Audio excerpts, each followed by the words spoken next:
네, 하나님의 말씀 보시겠습니다. 마가복음 5장 35절에서 43절까지요. 제가 봉독해 올립니다. 아직 예수께서 말씀하실 때에 회당장의 집에서 사람들이 와서 회당장에게 이르되 당신의 딸이 죽었나이다. 어찌하여 선생을 더 괴롭게 하나이까?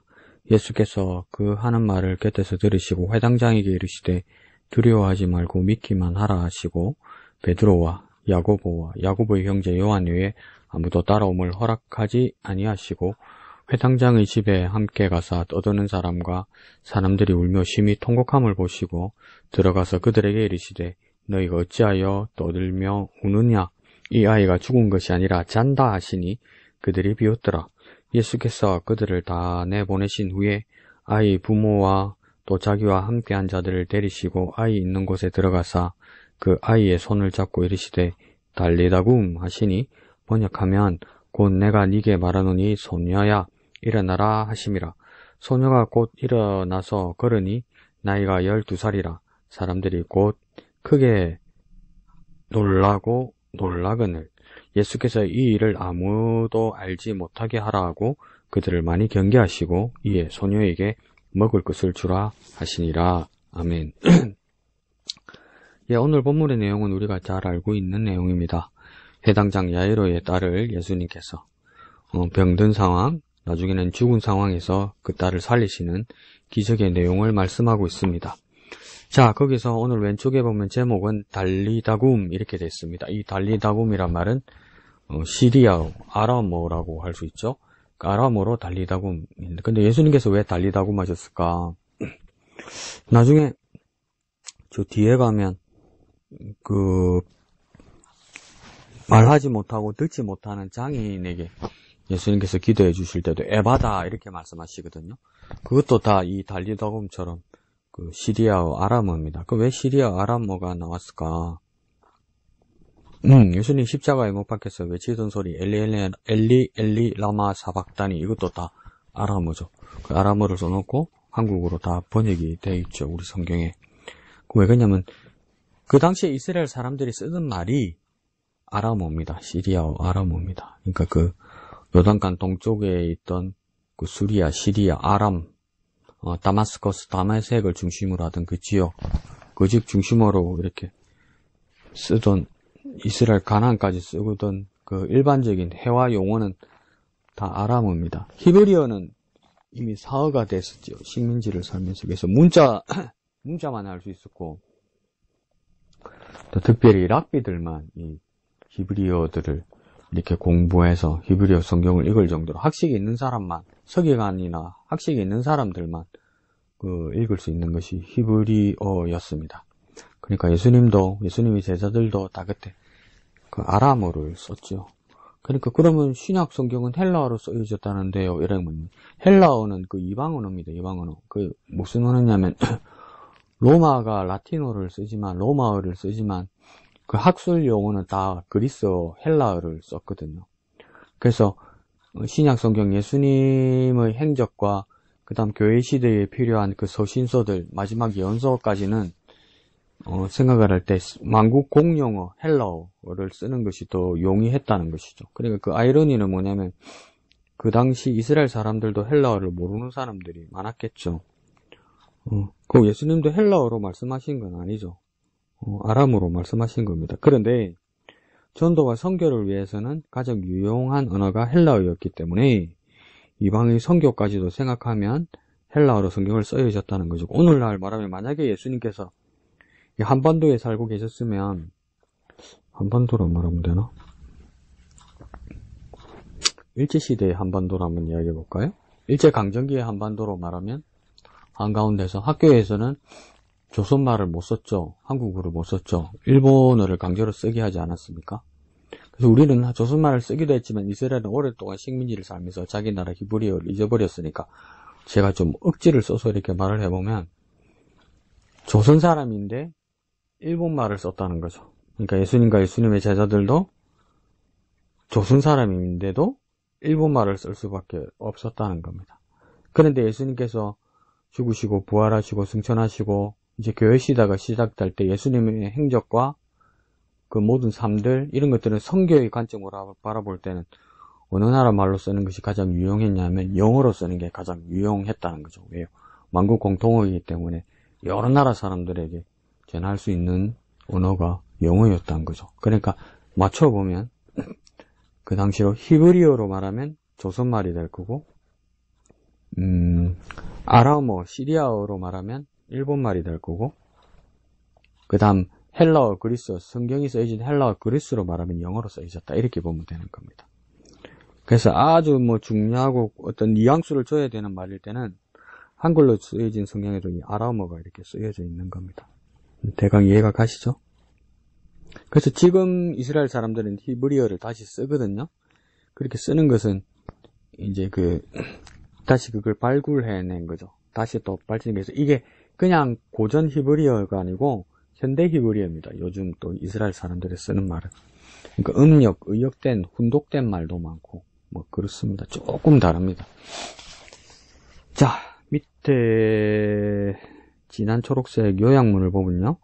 해당 장의 딸이 죽었다는 소식이 전해지지만 예수님은 믿음을 지키라고 하십니다. 예수님은 곡하는 사람들 앞에서 죽은 해당 장의 딸을 살려내십니다. 이렇게 돼 있죠. 그래서 두 개가 비교됩니다. 딸이 죽었다는 이야기. 근데 그 죽은 상황에 대해서 예수님께서 요구하는 건 뭡니까? 믿음을 지키라는 겁니다. 그러니까 예수님의 말씀대로 하면 죽음을 극복하는 방법은 무엇이냐? 믿음이라는 거죠. 그러니까 우리 삶에서도 고난과 죽음같이 막막하고 희망이 없고 소망이 없고 절망적인 상황에서 우리에게 필요한 건 뭐냐면 믿음이라는 겁니다. 요즘 내가 미국 MBC 방송에서 옛날에 만들었던 교회 시대 드라마를 조금씩 보고 있는데요. 그거는 이제 거기도 나름대로 각색이 되고 미국 문화에 맞게 이제 당시에 이스라엘 교회 상황을 이렇게 또 극화하기도 했지만 성경에는 나와 있지 않지만 공감이 가는 말들을 합니다. 예수님의 제자들이 어떤 성경을 종합해보면 예수님께서 십자가에 죽으시고 어떤 성경에는, 어떤 복음서에는 예루살렘에서 숨어 있었다 그러고 어떤 성경에는 갈릴리로 도망간 것처럼 이야기하는데 그걸 종합적으로 말하면 예루살렘에 있다가 갈릴리로 도망갔다가 다시 예루살렘으로 들어온단 말이에요. 들어온 이유는 뭡니까? 예수님께서 약속하신 그 성령을 기다리는 거란 말이죠. 근데 언제 성령이 온 건 우리가 알죠? 예수님이 승천하신 후에 한 열흘 후에 오순절날 성령이 임하셨죠. 그런데 그 다락방에서 기다리면서 기도하고 있던 사람들은 언제 성령이 오실 줄은 몰랐어요. 그러니까 성령이 임하신다는 약속은 받았지만 언제 오실 줄을 모른단 말이에요. 그러니까 그 드라마에서도 어떤 얘기를 하냐면 우리가 예루살렘에 다시 가야 된다. 가서 왜 예수님께서 말씀하신 그 성령을 기다려야 된다. 권능을 받아야 되고 증인이 되어야 되기 때문이다. 그러니까 이제 그 중에 어떤 인물이 그렇게 질문합니다. 그걸 언제인지 모르는데 어떻게 기다리냐? 우리가 어떻게 그 성령을 기다릴 수 있냐? 그럴 때 그 마리아가 옆에 있다가 그렇게 말하죠. 어떻게 우리가 성령을 기다리냐? 믿음과 인내다. 이렇게 얘기하죠. 두 가지를 이야기해요. 믿음과 인내. 믿음과 인내. 우리 삶 전체에서도 그게 필요한 것 같아요. 믿음과 인내. 그리고 확신을 가지고 있어도 언젠지를 모른다면 우리는 인내해야 됩니다. 기다려야 되는 거죠. 오늘 해당장 딸이 죽었다는 소식이 그 아버지인 해당장에까지 전해지지만 예수님은 명령하십니다. 요구하십니다. 이 죽음을 이길 수 있는 방법은 믿음밖에 없다. 우리의 삶에서도 죽음같이 절망적인 상황에서 이것을 극복하고 이겨내는 방법은요. 어떤 합리성이나 전문가가 필요하거나 그것보다도 더 중요한 것은 믿음입니다. 믿음과 더불어 언제 그 일이 해결될지를 모르잖아요. 근데 믿음이라는 확신이 있으면 그 다음 따라야 될 것이 뭡니까? 인내입니다. 인내라는 기다림이 필요합니다. 우리의 삶에 모두 적용되는 말씀이죠. 자, 그 다음 문장은요. 예수님은 곡하는 사람들 앞에서 죽은 해당장의 딸을 살려냅니다. 두 개가 또 비교되는 거죠. 그죠? 곡한다는 건 뭡니까? 애도하는 소리죠. 우리나라로 치면 소상집에서 소리 내서 상주들이 의무적으로 소리 내서 우는 소리 있잖아요. 아이고 이렇게 해야 되는 거. 그 죽음을 표시하는 거잖아요. 죽음을 확증하는 거잖아요. 이스라엘에게도 그런 문화가 있었던 것 같아요. 그 곡하는 사람들 앞에서 이미 판단된 죽음 앞에서, 결정된 죽음 앞에서 예수님은 다른 일을 해내십니다. 살려내시는 거죠. 부활을 이루어내는 거죠. 그러니까 절망적인 상황에서도 예수님께서는 하실 수 있다는 믿음과 그 기다림의 인내가 우리 모든 상황에서 필요합니다. 그러니까 이 상황도 어떻게 되냐면 앞에 본문도 같이 보면 뭐냐면 야이로가 예수님을 찾아오죠. 그 내 딸이 그때는 그러니까 내 딸이 병들었습니다.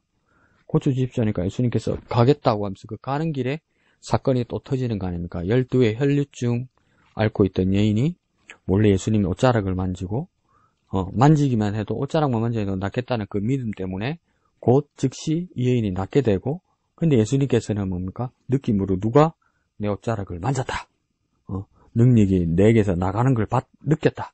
그러니까 뭐 제자들은 어떻게 합니까? 이 사람들이 밀리는데 이러는데 그러니까 누구나 이러니까 여인이 또 나타나 그랬다 그러니까 이 믿음이 너를 구원하였다 이러면서 막 말이 막 오고 간단 말이에요. 근데 이 상황을 한번 생각해 보십시오. 그 아이 아버지 야이로의 입장에서는 얼마나 애가 탈까요? 막 계속 지연되는 거잖아요, 이게. 빨리 가야 되는데, 요즘 같으면, 막 총알 택시라도 타서 막 빨리 가야 되는데, 막 걸어가시다가, 인파에 밀리다가, 어떤 사람을 찾다가, 맞다, 아니다, 실경이 하다가, 그 여인한테 또 뭐라고 말을 하고 막 멈춰서 막 이런 걸 하잖아요. 그러니까, 당사자인 병자 아이의 아버지 야이로는 얼마나 애가 터졌겠습니까? 이렇게 연기가 된단 말이에요. 그래 가고 있는데 또 나중에 오늘 본문 보면 이야기가 되지만 그 집 사람들이 막 와가지고 뭐라고 그럽니까? 이미 죽었다. 그러니까 선생을 괴롭게 하지 마라. 이거 아닙니까? 선생 돌려보내라. 헛수고 시키지 마라. 이런 거 아니에요. 그래 가니까 또 그 상황이 어떻게 됐습니까? 그 집에 옛날 개혁 한글 성경에서는 헌화하는 사람들이 있다. 이 말은 뭐냐면 곡하는 사람들. 소상집에서 의무적으로 곡하는 그 직업군들이 와 있더라는 거죠. 예수님 못 들어오게 하는 거죠. 이 상황이 더 악화되고 아팠다가 막 더디어 가지다가 나중에 죽었다가 소상집으로 장례식장이 다 완성된 집에서 뭡니까? 이렇게 상황이 점점점 악화되어 가는데 예수님은 결정적으로 뭡니까? 살려내시죠. 이 비슷한 일이 요한복음 11장에서도 예수님이 사랑하시던 사람 마르다와 마리아의 오라버니 나사로가 병들었다는 소리를 예수님께서 듣게 되죠. 근데 처음엔 나사로가 병들었다는 소식을 듣고 예수님이 제자들하고 한참 이야기한다고요. 나사로를 내가 고치러 간다. 죽은 게 아니다. 잔다. 자면 깨우면 되겠네요. 이러면서 뭡니까? 계속 천천히 간단 말이에요. 그러니까 예수님께서 가시다 보니까 처음에 뭡니까? 나사로가 아프다. 예수님께서 그 집을 향하여 가는데 뭡니까? 중간에 소식 듣습니다. 나사로가 죽었다. 죽었는데 또 그 집을 가니까 어떡합니까? 벌써 죽은 지 나흘이 되어서 무덤 안에 들어갔다. 무덤 안에 들어가는데 예수님께서 가까이 가려니까 못 가게 하면 이제 냄새 납니다. 그 상황이 계속 악화되잖아요. 아프다. 죽었다. 무덤에 들어갔다. 오래되어서 시신이 벌써 부패되었다. 갈수록 상황이 절망적이 되잖아요. 근데 예수님이 하신 일은요, 나사로를 살리죠. 우리의 믿음을 가지고 지키고 기다리다 보면 상황은 더 나빠질 수 있어요. 우리 믿음을 막 흔들려고 나빠질 수 있어요. 그때 우리가 뭐 해야 됩니까? 끝까지 믿고 끝까지 인내해야 됩니다. 기다려야 됩니다. 인내하고 기다리면 예수님의 기적은 뭡니까? 반전의 역사가 일어나는 거죠. 자, 봅시다. 자, 35절에 보면요. 아직 예수께서 말씀하실 때에 해당장의 집에서 사람들이 와서 해당장에게 이르되, 그러니까 앞에 상황하고 연결되는 거니까 예수님께서 야이로 부탁을 받으시고 가다가 12의 혈류증 걸린 여자를 고치시고, 그러니까 35절에 아직 이 말은 뭡니까? 이 12의 혈류증 걸렸던 그 여자하고 이야기하는 상황이 아직도 진행되고 있는 겁니다. 그 말씀하실 때에 해당장의 집에서 사람들이 뭡니까? 역으로 왔죠. 역으로 이 해당장 야이로를 찾아온 겁니다. 와서 해당장에게 그 아이의 아버지에게 뭐라 합니까? 당신의 딸이 이거 한번 더 넣어볼까요? 딸이 이미 죽었습니다. 이미 죽었습니다. 그러니까 절망의 소식을 빨리 전하기 위해서 사람들이 찾아옵니다. 그러니까 실망하고 절망의 소식도 빨리 우리에게 찾아옵니다. 뭐 하기 위해서요? 우리가 포기하기 위해서요. 우리가 믿음을 버리게 하기 위해서요. 절망의 소식도 엄청 빨리 이렇게 찾아옵니다. 우리 삶이 그렇죠. 삶의 자리에서. 그래서 그들이 뭐라고 이야기합니까? 어찌하여 선생을 더 괴롭게 하나이까? 이 말은요, 예수가 괴로워한다고요? 예수님이 괴로워한다고요? 이 사람들의 말은 뭐냐면 예수님의 능력도 죽은 사람을 살리긴 역부족이다. 그러니까 이게 다 헛수고다. 그러면서 그러니까 이건 예수님을 위한 것보다는요, 아이의 아버지 야이로에게 일찍 그 믿음을 포기하기를 권유하는 겁니다. 일찍 포기하라. 집착하는 것보다 뭔가 포기하는 것이 마음 편하다. 이렇게 막 설득하는 거죠. 그러니까 이게 사람의 말이 믿음의 말과 멀고, 사람의 말이 누구의 말과 손잡고 있겠습니까? 마귀의 말과 손잡고 있죠. 살아있는 사람의 말이 죽음과 손잡고 있는 겁니다, 여러분. 사람의 말만 들으면 다 이렇게 돼요, 여러분. 사람의 말만 들으면 예수님과 관계없고 예수님을 떠나게 하고 믿음을 포기하게 만든단 말이에요. 그런데 우리는 그러니까 위로가 필요한 것은 사람의 말이라고 자꾸 생각하죠. 예수의 말씀을 들어야 됩니다. 그러다 보니까 뭡니까? 성경이 어렵거나 큐티가 어려운 게 아니에요, 여러분. 내용이 어려운 게 아니라 마음이 어려운 거예요, 여러분. 마음이 어려워요, 사실은. 첫째, 하기 싫고, 둘째, 신뢰하기 어렵고, 셋째, 믿는 것은 너무 힘들다고 여기는 거죠. 자, 36절에 예수께서 그 하는 말을 곁에서 들으시고 이렇게 말합니다. 그러니까 뭡니까? 그 절망적인 말, 믿음을 포기하라는 말을 야이로만 듣는 것이 아니라 뭡니까? 예수님께서도 곁에 계셨다는 겁니다. 그러니까 우리의 절망의 소식에도 소망의 예수님은 늘 함께 계신다는 것을 우리 잊지 말아야 됩니다. 그러니까 이게 뭡니까? 곁에 계시다고 이야기하잖아요. 우리 옆에 계시다고 이야기하잖아요. 우리와 함께 하신다고요. 또 역으로 말하면 예수님 우리가 곁에 계시고 함께 하시고 같이 계셔도 절망적인 말은 계속 우리를 공격하려고 그럽니다.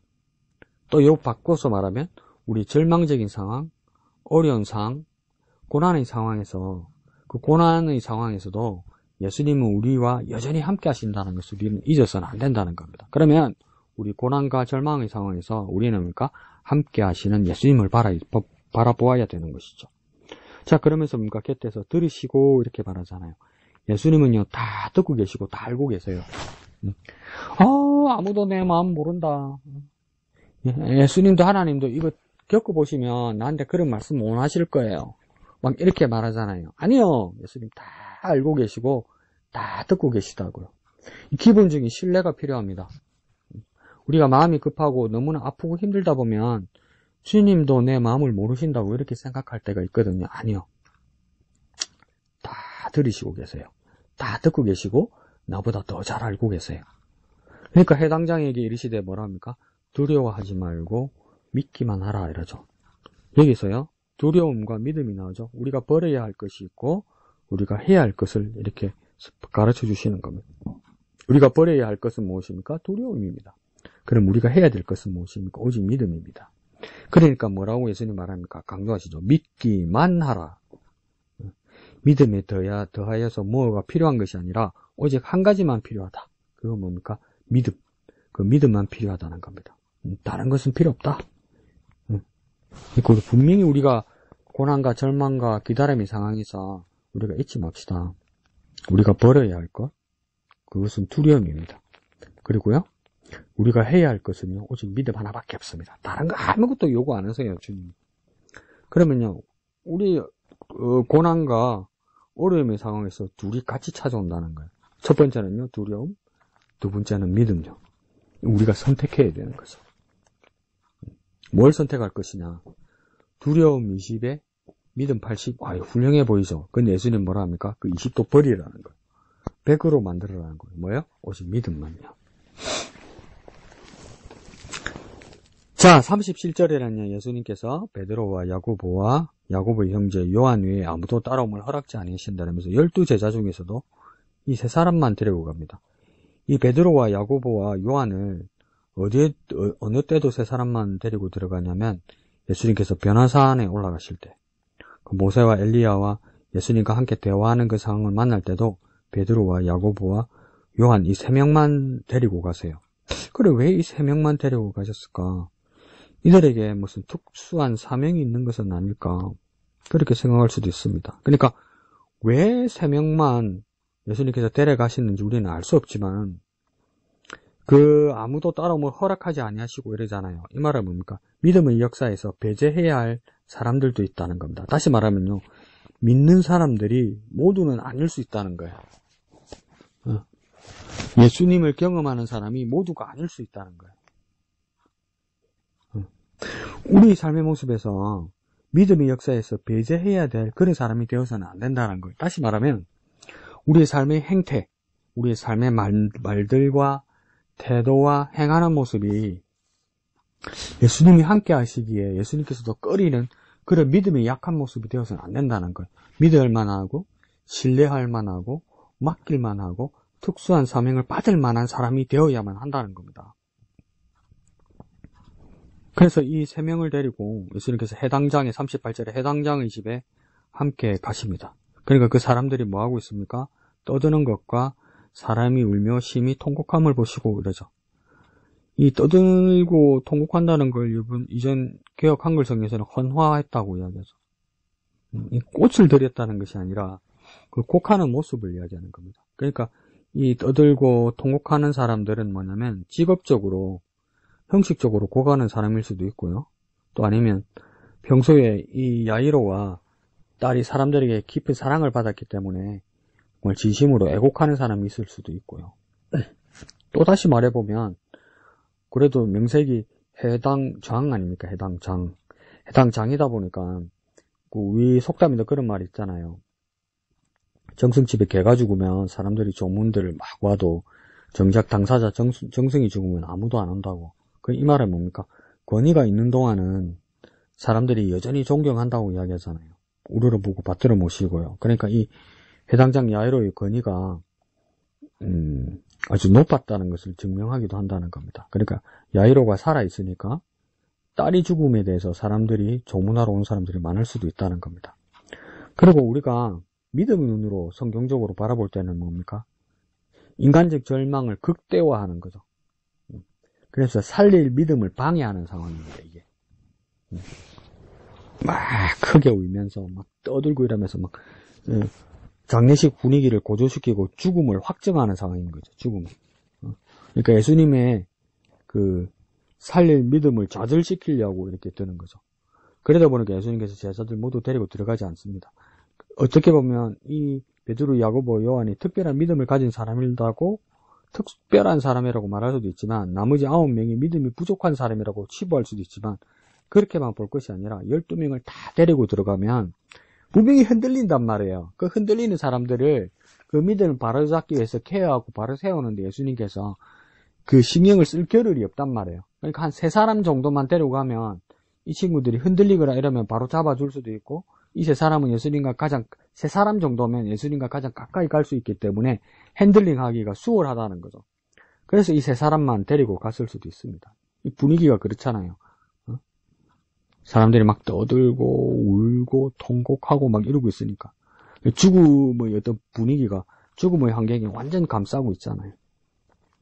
그러니까 못 믿게 만드는 거죠. 못 믿게. 다 끝났다고 생각하게 하는 거죠. 믿음이 못 들어오게 하는 거죠. 소망을 못 들어오게 하는 거죠. 그러자 예수님께서 39절에 들어가서 그들에게 이르시되 너희가 어찌하여 떠들며 우느냐? 이 아이가 죽은 것이 아니라 잔다 하시니. 예수님이 보는 눈은요, 죽은 것이 아니고 잔다 이렇게 말씀하세요. 죽음이 아니라 자는 것처럼 다시 깨울 수 있다고 예수님 말하는 겁니다. 그러니까 예수님의 계획은 뭐냐면 다시 살릴 계획을 가지고 있다는 것이죠. 그리고 또 영혼은 육신을 지배한다는 것을 예수님께서 보여주기를 원하는 겁니다. 그리고 또 영적 능력은 육신을 깨울 수 있다는 것을 보여주시길 원하는 것이죠. 또 이건 무엇이겠습니까? 사람들이 볼 때도 정말 죽은 사람 아닙니까? 죽은 아이 아닙니까? 그런데 죽은 아이를 다시 살린다는 것, 생명이 돌아오게 한다는 건 뭡니까? 생사화복의 권리가, 그 권한이, 권세가 누구에게 있다는 겁니까? 예수님에게 있다는 것이죠. 이거 뭐 말하는 겁니까? 예수님은 곧 창조자이시고 하나님이라는 걸 말하는 겁니다, 이게. 예. 위대한 능력자 정도가 아니라 예수님은 생명의 창조자임을 증명하려고 예수님이 이제 일하시려고 하는 겁니다. 그래서 나사로의 죽음에 대해서도 뭐라고 이야기했습니까? 예수님 그때 잔다고 그랬죠. 그러니까 제자들은 또 말귀 못 알아들어가지고 그때는 또 액면 그대로 뭡니까? 자네가 깨우면 되겠네 또 이러죠. 그러니까 제자들도 제대로 이해하지 못하고 막 짜충우돌하고 아주 얕게 생각하고 다른 방향으로 이해하고 막 이런 경우가 많단 말이에요. 그러니까 이 해당장 야이로의 집에 12명을 다 데리고 들어가면 이 감당이 안 되는 거예요. 흔들리는 믿음과 더불어 무엇입니까? 막 자기들 식으로 마음대로 생각하거나 안 그러면 마귀의 유혹이나 이 지금 헌화하는 사람들 막 울고 고가는 사람들 편에 들어갈 수도 있다는 말이에요. 그 믿음을 지키지 못하는 것이죠. 그러니까 우리가 누구를 위해서 기도하고 누구를 위해서 또 말씀을 듣고 누구를 위해서 또 안수하고 이럴 때도 우리가 어떻게 합니까? 목사님 한 분이 누구에게 축복하고 안수하고 또 기도할 때도 우리가 어떻게 됩니까? 그것을 구경하는 사람이 되면 안 되고요. 같은 마음으로 기도하는 사람이 돼야 돼요. 손은 그 당사자 한 사람에게 목사님 손 한 사람이 손이 올라가지만 그 손을 바라보면서 그 사람을 향해서 같이 있는 우리 지체들이 같이 기도해야 돼요. 그게 왜 그러냐면 영적 흐름으로도 말씀을 드리면요. 같이 기도 안 하고 그걸 구경하고 있거나 이렇게 보면요. 그 구경하는 사람 마음에는 뭡니까? 믿음이 안 들어갑니다. 가만히 생각해 보세요. 구경한다는 건 뭡니까? 확신이 없는 거죠. 교인인데도. 그 기도를 방해하는 거예요, 여러분. 그게. 안수자의, 기도자의, 축복자의 기도를 방해하는 거란 말이에요. 그러니까 같은 마음으로 기도해야 뭡니까? 기도가 모이는 거죠. 된 것을 보고, 바뀌는 걸 보고, 나아지는 걸 보고, 치유되는 걸 보고, 그제서야, 인정하고 믿는다는 건 그동안 뭐 하는 겁니까? 불신하는 거잖아요. 이루어진 것을 보고 믿겠다. 그러면 이루어지기 전에는 뭐 한 겁니까? 믿지 않는 거죠. 그러니까 이거 다 데리고 들어갈 수 없는 겁니다, 제자들. 우리도 기도할 때 합심하여 기도한다잖아요. 마음을 모아서 기도하는 거예요, 여러분. 기도는 구경하는 거 아니에요. 기도는 관전하는 게 아니란 말이에요. 어떤 목사님이 한 사람을 향해서 손을 얹어 안수 기도할 때도 우리가 다 같이 한 마음으로 기도할 수 있어야 합니다. 자, 그래서 예수님께서 40절에 보면 그 사람들이 뭡니까? 비웃더라 이러잖아요. 예수님께서 아이가 죽은 것이 아니고 잔다고 말하니까 사람들이 비웃었다고 이야기합니다. 그러니까 이 무지하고 무식한 것이 용감한 거죠. 뭘 모르니까 뭡니까? 비웃을 수 있는 겁니다. 예수님께서 그들을 다 내보내신 후에 아이 부모와 또 자기와 함께한 자들 데리고 아이 있는 곳에 들어가셨다 이렇게 말하죠. 그러니까 비웃는 사람들은 다 내보냅니다. 그러니까 믿지 않는 사람들이죠. 믿지 않는 사람들은 다 내보냅니다. 그러니까 우리의 믿음의 상황에서 믿지 않는 사람과는 함께할 수 없어요, 여러분. 우리가 기도하는 상황에서 기도하지 않는 사람과는 함께할 수 없어요. 우리가 기도하는데 믿지 않는 사람은 우리와 함께할 수 없어요. 우리가 예배하고 하나님께 영광 돌리는데 그것을 구경하는 사람과는 우리가 예배를 함께할 수 없어요. 이게 무슨 말이냐면 다른 사람이에요. 다른 사람. 보기에는 같은 종인데 뭡니까? 영적으로 뭡니까? 다른 사람이에요. 가는 길이 다른 사람이란 말이에요. 왜냐면 우리와 함께하는 사람, 함께하는 사람 우리가 어떻게 구분하고 분별해내고 심판해낼까 이게 중요한 게 아니고요. 큐티는 뭡니까? 내가 하고 내가 적용해야 되는 거잖아요. 내가 어떤 사람에 속해야 되는 게 중요한 겁니다.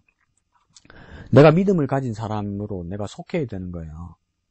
내가 관전하는 사람이나 유보 상태에 있거나 구경하는 사람이거나 믿지 않는 상태에 있어서는 안 되고 내가 믿는 사람, 예배하는 사람, 확신하는 사람 자리에 서야 되는 거예요. 그래야 내가 예수님과 함께 할 수 있어요. 믿음이 없이는 하나님을 기쁘시게 하지 못한다고 이야기했잖아요. 그와 더불어 뭡니까? 하나님과 함께 할 수 없는 거예요. 믿음이 없으면요. 되어진 결과를 보고 그 다음에 믿겠다. 지금 이 상황은 그런 상황이 아니라는 거예요. 그래서 예수님께서 다 보내신 후에 아이의 부모, 그리고 자기와 함께 한 자들, 이 함께 한 자는 세 사람이죠. 베드로, 야고보, 요한. 그러니까 부모 2사람, 베드로, 야고보, 요한, 이 3사람을 데리시고 아이 있는 곳으로 들어가셨다, 이렇게 얘기하죠. 부모는 둘 다 데리고 들어갔네요. 그죠? 부모의 믿음이 대단해서, 믿음이 대단할 수도 있죠. 근데 부모니까 어떤 상황이었습니까? 부모만큼 간절한 사람이 어디 있겠어요? 부모만큼 아이에 대해서 간절한 사람이 어디 있겠어요? 의사들이 더 이상 안 된다고, 더 이상 소망이 없다고, 더 이상 나을 수 없다고 그래도 뭡니까? 억제를 부리고 땡깡을 불려서라도 살려달라고 그러잖아요. 그러다 보니까 어떻게 됩니까? 뭐 용한 사람이 있다면 오만 데 다 찾아가잖아요.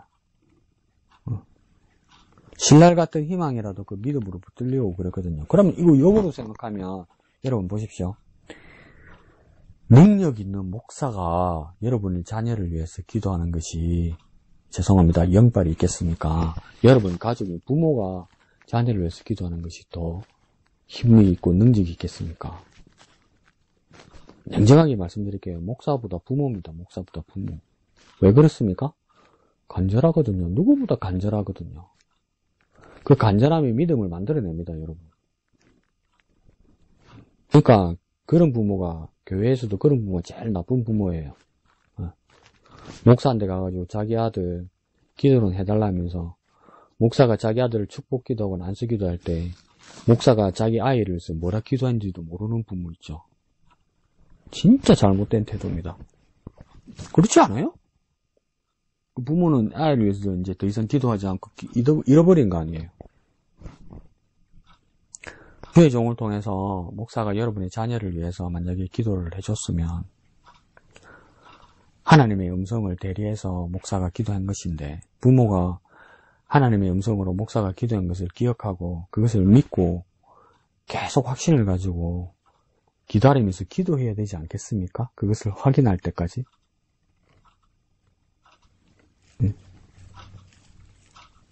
예수님 앞에 부모들이 아이 앞에 축복해달라고 기도 받으러 데리고 올 때도 그 뭡니까? 부모가 제자들이 나무라고 사람들이 무시하는 걸 무릅쓰고 예수님 앞에 데리고 오잖아요. 그 데리고 올 수 있는 원동력이 뭡니까? 간절함 아닙니까? 부모 때문에 그런 거예요. 남의 맡겨보세요. 어떻게 데리고 가서 예수님 앞에 세울 거예요? 전심도 상하고 무섭기도 하고. 근데 내 자식이면 그게 그렇게 안 된다고요. 내 목숨하고 바꿔서라도 내 자식을 그 앞에 세우려고 그럴 거 아니에요. 그 간절함이 있잖아요. 그러면 여러분, 어떤 다급한 상황이 있을 때 목사나 기도의 능력자들에게 기도를 부탁하는 건 맞죠? 근데 그보다도 더 힘있고 능력 있는 기도는 무엇입니까? 부모와 가족의 기도입니다. 거기에는 의심의 여지가 들어갈 수가 없어요. 더 이상 너무나 간절해서. 목사는 그 기도를 보태는 거죠. 목사는 평생이 직업이 하는 일이 기도니까 그 기도를 보태는 거죠, 여러분. 간절함이 능력이 있습니다, 여러분. 간절함이.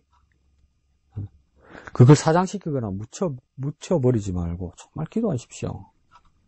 정말 여러분의 가족을 위해서, 여러분의 자녀를 위해서 정말 기도하십시오.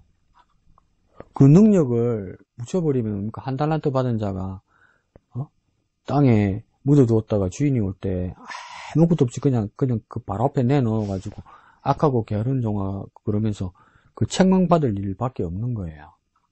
그 능력을 묵혀버렸잖아요, 여러분.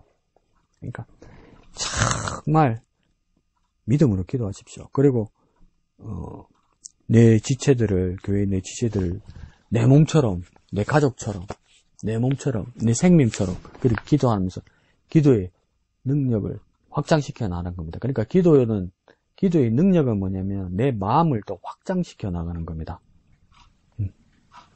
여러분식으로 말씀드려볼게요. 기도의 빠른 어떤 능력이라는 것은 내 마음을 그 당사자와 더 가까이 하고 더 친밀하게 되고 더 간절하게 되고 내 가족처럼 내 것처럼 되는 그 마음이 생길 때 기도의 능력이 나타나는 거예요, 여러분.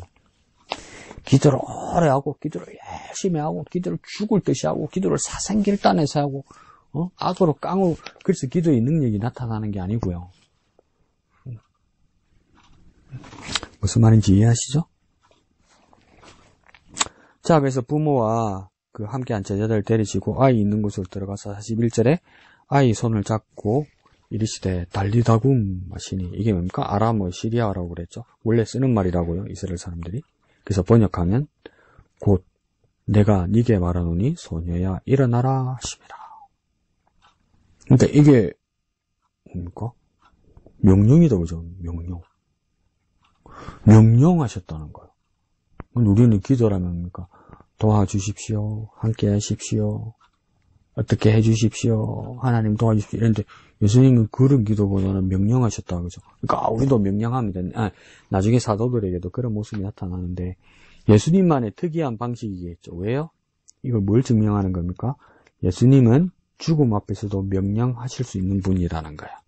이건 뭡니까? 천지를 창조하실 때도 하나님께서 명령하시니까 될지 있을지어다 그대로 되니라 보시기 좋았더라. 이 패턴이 가잖아요. 명령하시니까 그대로 생기고 하나님 마음에 들었다는 것. 그게 선하고 좋은 것이었다는 것. 예수님 여기서도 뭡니까? 명령하는 거예요. 명령. 왜요? 그가 창조자이시기 때문이죠. 그가 하나님이시기 때문이죠. 그걸 증명하는 겁니다. 그래서 이 일어나라는 뜻은 무엇이겠습니까? 죽음에서 일어나라. 죽음 곧 사망에서 살 길은 뭡니까? 오직 예수뿐이라는 걸 말해주는 겁니다. 그리고 뭡니까? 이렇게 보여주는 것은 예수가 부활의 명령자고 부활의 첫 열매이고 우리 삶의 근거이고 우리 구원의 근거이고 마지막 날에 우리가 신령한 몸을 입게 될 근거가 되는 분이라는 것을 우리가 알게 되는 거죠. 그 안에 같이 들어있는 겁니다. 42절에요. 보니까 소녀가 곧 일어나 걸으니 이러죠. 곧 나오죠. 곧. 그런데 앞에 사건에서 12의 혈류증 걸린 여자도 보니까 내가 저분의 옷자락만 만져도 내가 낫겠다 싶어서 이러니까 만지니까 뭡니까? 곧 나으니라 이러죠. 곧. 즉시. 곧 즉시. 소녀에게도 곧 즉시, 그 혈류증 여인에게도 곧 즉시 이 역사가 일어났다는 겁니다.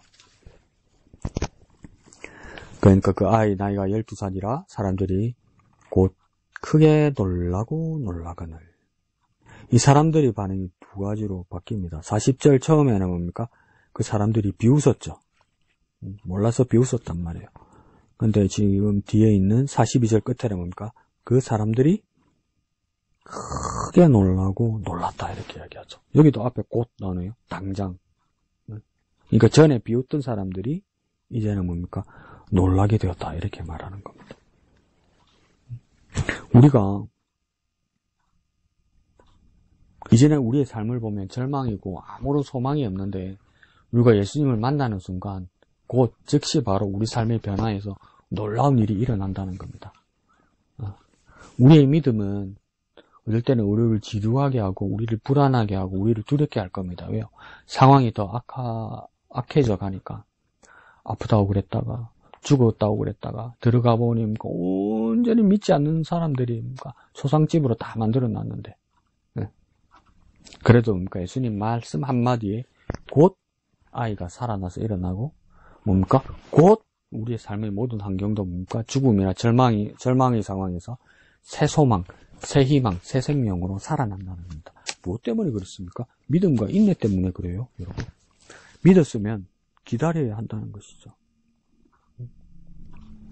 자, 43절에 예수께서 이 일을 아무도 알지 못하게 하라고 그들에게 많이 경계하시고 이 소녀에게 먹을 것을 주라 하시니라 이렇게 말씀하십니다. 계속 마가복음에서는 이 기적들의 상황에서 계속 이런 말씀이 나와요. 사람들이 아무도 알지 못하게 이렇게 경계하세요. 왜 이렇게 경계하실까? 자주 피하시고 경계하시고 그들 무리 한가운데서 나가시고 그렇게 하셨단 말이에요. 그거 왜 이렇게 하실까? 그 앞에 다른 본문에서도 보면 예수님께서 사람들이 많은 거, 무리들이 많은 거 마을에서 나가신 후에 예수님은 뭘 하셨냐면 한적한 곳에 가서 기도하셨단 말이죠.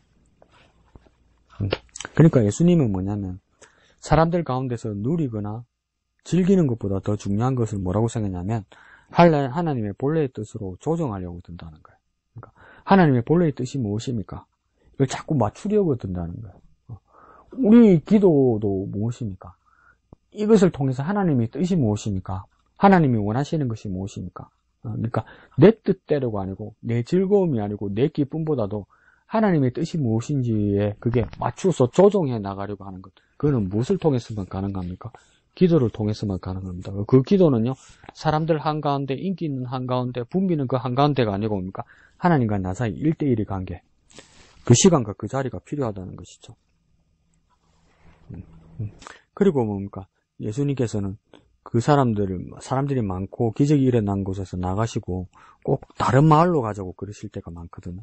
그 다른 마을로 간다는 것은 목적은 무엇이었습니까? 그 다른 마을에서도 전도하는 게 목적이었어요. 그러니까 예수님은 누리거나 대우받는 것이 중요한 것이 아니라 계속 옮겨가면서 그걸 누리는 것을 경계하는 것이죠. 자기 인기를 경계하는 것이죠. 자기가 슈퍼스타가 되는 그 명성을 경계하는 겁니다. 그보다 더 중요한 것은 빨리 옮겨가서 생명을 구원하는 전도가 더 중요하다는 겁니다. 그러니까 우리 삶에서도 뭡니까? 우리도 전도받아서 생명을 구원받았잖아요. 그와 마찬가지로 우리도 뭡니까? 계속 사람들을 찾아다니면서 뭡니까? 전도하고 그 생명들을 구원하는 것이 제일 중요합니다. 그게 예수님을 닮은 모습이죠. 전도하지 않는 자, 그건 예수님의 뜻을 따르지 않는 사람들입니다. 그리고 예수님께서 이 많은 사람들이 있는 곳을 계속 경계하시는 이유, 세 번째 이유는 뭐냐면, 사람들이 그 세속적으로 필요로 하는 것들 있죠. 그런 것들을 만족시키는 것, 기복적인 것, 이런 것들을 경계하는 겁니다. 무엇이든지 구하면 주신다고 말씀하셨지만, 그 세속적인 것, 자기 삶의 욕망을 만족시키기 위한 것, 그것에만 예수님께서 계속 천착하다 보면 하나님의 원래 목적, 의도가 사라지게 된다는 것을 분명히 예수님 알고 계신 거죠. 우리도 뭡니까? 용한 교회, 용한 목사님, 능력 있는 목사님, 기도 원장, 붕사 왜 찾아다닙니까? 우리의 필요, 우리의 욕구를 충분히 만족시킬 수 있는 자들이라고 그렇게 간단 말이에요. 그럼 분명히 예수 이름으로 기도하고 하나님의 능력으로 그것을 만족시키고 응답은 받지요. 근데 저와 여러분이 분명하게 양심적으로 속이지 말고 이야기합시다. 그 주신 응답을 가지고 하나님께 영광을 돌리는 것 얼마나 됩니까? 한 10% 됩니까? 안 되죠. 90% 누리고 90% 정도 누리다가 하나님 잊어버리죠. 주신 것을 누리기 시작하면 잊어버려요. 하나님을요. 주신 하나님을 잊어버려요. 예수님은 그 분명히 아시기 때문에 옮기고 피해버려요. 우리도 피할 수 있어야 됩니다, 여러분. 그거 안 될걸요. 눌려 앉으려고 들 거란 말이에요. 그러니까 베드로가 베나산에서 엘리야와 모사와 예수님이 있는 것을 보고 여기가 젖소하고 초막셋을 짓겠습니다. 세 분을 위해서 내가 짓겠습니다. 이렇게 얘기하잖아요. 있고 싶어요. 그 영광스러운 자리에 있고 그걸 눌러 앉아서 자기가 해야 될 일을 하고 싶어 하지 않아요. 사람들은요. 자꾸 미뤄버리고 잊어버리려고 그런다고 말이에요. 원래의 목적을. 예수님의 목적은 영광 받으시는 것인데, 영광을 돌리는 것인데, 그것이 뭡니까? 모세와 엘리야를 통해서 영광 받으시는 게 예수님의 주 목적이 아니죠. 무엇입니까? 인류들을 위해서 고난받고 죽으시고 부활하여서 영광을 얻는 거란 말이에요. 그거 다 건너뛰고 빛나는 모습으로 멋진 모습으로 영광받는 건 아니란 말이에요. 우리에게도 주님께서 우리에게 주신 사명이 있어 그리스도인이 되고 교인이 되고 예수님이 제자가 되었으면 예수님과 같은 모습이 일어나겠습니까? 고난의 자리에 들어가야 되는 거죠. 그것을 통과해서 사람들을 구원하고 예수 이름으로 사람들을 구원하고 하나님께 영광 돌릴 수 있어야 되는 거죠. 그러니까 예수님께서 나중에 어떻게 합니까? 오병이어, 칠병이어 사건 이후에 사람들이 또 찾아오니까 예수님 그 사람들의 목적을 다 파악하죠. 그 사람들은 그렇게 말했을 거예요. 예수님이 기적을 경험하러 왔다고 그렇게 말했을 거예요. 그런데 예수님 뭐라고 말합니까? 이들이 나를 찾는 것은 먹고 배부르기 때문이다 이렇게 말하잖아요. 먹고 배부르다 보니까 예수님의 손에서 받아 먹었는데도 예수님의 손만 보이지 예수님의 얼굴과 예수님의 마음이 안 보이는 거예요. 그래 하나님께 영광 돌릴 수가 없는 거예요. 이거 무서운 이야기입니다, 여러분. 참. 하나님 손, 예수님의 손에 나와서 먹고 마셨는데 정작 예수님의 마음을 모르겠다면 이거 어떻게 해야 됩니까, 이게. 그러니까 예수님은 피해버리죠. 그리고 쫓아내버린 거 아니에요, 그 사람들. 그래서 예수님 나중에 뭐랍니까? 누구든지 인자의 살과 피를 먹고 마시지 않는 자는 하나님 나라에 합당하지 아니하다. 이러는 겁니까? 그 인간들 어떻게 합니까? 순식간에 싹 다 빠져나가잖아요. 못 알아들어서 간 사람도 있을 거고, 오늘은 안 준한가 보다. 그래서 빨리 밥 먹으러 집에 간 사람도 있을 거고, 기분 나빠서 대드는 마음으로 다시는 내가 저 양반 안 따라갈 거다 하고, 삐지거나 막 기분 나빠서 간 사람도 있을 거란 말이에요. 그러면 5,000명을 먹인 적도 있고 7,000명을 먹인 적도 있단 말이죠, 예수님이. 그럼 4인 가족으로 하면 어떤 날은 2만 명, 어떤 날은 2만 몇천 명씩 먹인 날이 있단 말이에요. 그런데 예수님 그 말 한마디, 누구든지 인자의 살과 피를 먹고 마시지 아니한 자는 하나님 나라에 합당하지 않다 하면서 그날 500녀와 같은 700녀와 같은 역사를 안 나타내시니까 말씀은 안 들으려고 그런단 말이에요. 굶고는 못 듣겠다고 이야기하는 거예요. 굶고는 내 의식주를 채워주면 말씀을 듣겠다고요. 그런데 의식주는 뒤로 하고 말씀부터 들으라면 못 듣겠다고요. 그러면 자, 오늘날 선교를 하는데 가난한 나라에 가서 먹을 거 주고 옷 주고 집 주고 돈 주고 먹을 거 마실 거 주면 온단 말이에요. 그걸 선교라고. 선교일 수도 있긴 있는데. 근데 그 사람들 역으로 오늘 예수님처럼 오늘은 돈이 없다, 오늘은 먹을 게 없다, 오늘은 옷 못 가져왔다 하는 말씀 들으라 하면 그 사람들이 있겠냔 말이에요. 그럼 역으로 돈이 없어도 먹을 것이 없어도 마실 것이 없어도 옷이 없어도 선교지에 가서 선교하라면 여러분 할 거냔 말이에요. 자, 여기서 2만 명이 넘던 사람들이 예수님이 그 한마디에 싹 다 빠져나갑니다. 그러고 몇 명 남습니까? 12명 남아요. 지난 주일날 교회 가니까 예배당이 2만 명이 왔는데 오늘 주일날 교회 가니까 12명 앉아있더란 말이에요. 그럼 요즘 같으면 뭡니까? 능력 없는 목사라고 쫓아내겠지. 실적 없는 CEO도 이사회에서 갈아치우는데, 주주회에서 갈아치우는데 예수님이 이따구로 목회하면 이런 담임 목사, 이런 당의장은 쫓아내야지. 그러니까 예수님 남아있는 제자들에게 뭐라고 그러셨습니까? 너희들도 가리느냐? 그러니까 제자들이 뭐라고 합니까? 베드로가 영생의 말씀이 여기 계시오며 우리가 어디로 가오리까? 베드로는요, 영생의 말씀이 여기 있다는 걸 알았단 말이에요. 예수님께 있다는 것. 먹고 배부른 것보다 더 중요한 게 뭔지 알았단 말이에요. 그러니까 세 사람 안에 들어가는 거예요, 여러분. 죽음의 장례식장 안에도 살릴 믿음의 능력을 가진 베드로, 야고보, 요한 안에 들어간단 말이에요. 우리의 믿음을 점검해 봅시다. 예수님께서 내 일생의 삶을 해결해 주시지 않으면, 내 먹고 마시는 문제 해결해 주지 않으면, 다 먹고 살자고 하는 건데 이거 안 도와주시면 하나님이 능력 없고 잘못된 분이라고 우리는 말하지 않습니까? 우리는 혹시 마음으로도 실망하고 서운하지 않습니까? 우리 미래에 대해서 두려워하고 있지 않습니까? 그런데 우리는 여전히 믿음을 지켜야 합니다. 그리고 인내로 기다려야 합니다.